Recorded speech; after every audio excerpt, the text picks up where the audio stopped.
Hello বন্ধুরা, আজকে আমরা পাততে যাচ্ছি ডাব। আসলে আমাদের গ্রামে একটা মুটু আছে, সে ডাব খাবে। তো তাকে বলছি আমাদের গাছ থেকে যদি পেরে খেতে পারে তাহলে খাইয়ে দিব। তো এবার সে গাছ উঠবে, আপনাদের দেখাচ্ছি। আপনারা দেখতে পাচ্ছেন এটা বাংলাদেশের ঐতিহাসিক একটা মুটু। আগে অনেক মোটা ছিল, ওর ছোটকালে ভিডিও আছে, যদি সম্ভব হয় আমি লাগাই দিব। তো দেখবেন কত মোটা ছিল, এখন চেগুন হয়ে গেছে। এখনো উঠতেছে যে সন্ধ্যার সময় করে ডাব পাড়ার জন্য। ডাব পরে মাথা হইতে না যায়। হ্যাঁ, আর এটা হলো যে আম গাছ থেকে ডাব পারবে। কিভাবে ডাব পারবে দেখুন, ওই যে ডাব গাছ দেখা যাচ্ছে না? ডাব মিডি আছে। পরে না না,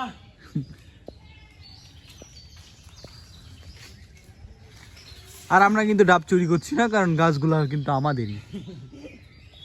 আমি এজন্য ভিডিও বানাচ্ছি যে ডাব পড়ার বদলে আগে ও গাছ থেকে পড়বে।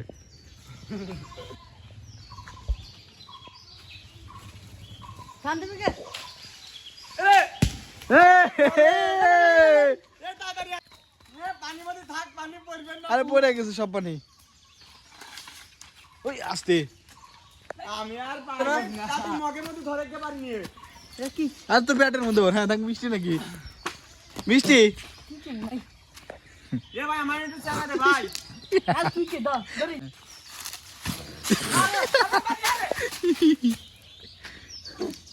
ধরি।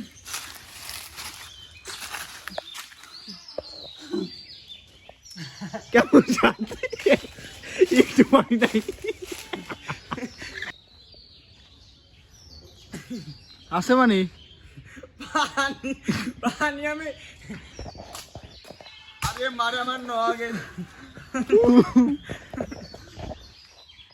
উদয় জোর করে ছোট গাছ, মানে ছোট ডাব পাইলো, পানি ভর পেলো না, ডাবও ছিল না। এবার নামেন, বাঁশ ভেবে নামে পড়েন। আমি আগে কবরটা খুঁজে তো আসো।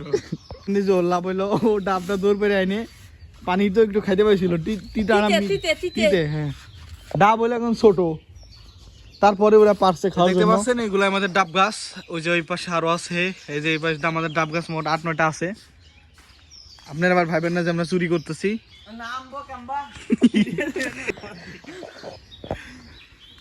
বললাম না, প্রথমেই বলেছিলাম যে এটা ইতিহাসের মতো অন্য কিছু, যে গাছে উঠছে গুইটা পাইদা, এখন নামতে পারছে না। নামিস না কা, জুম করবো না। এই তো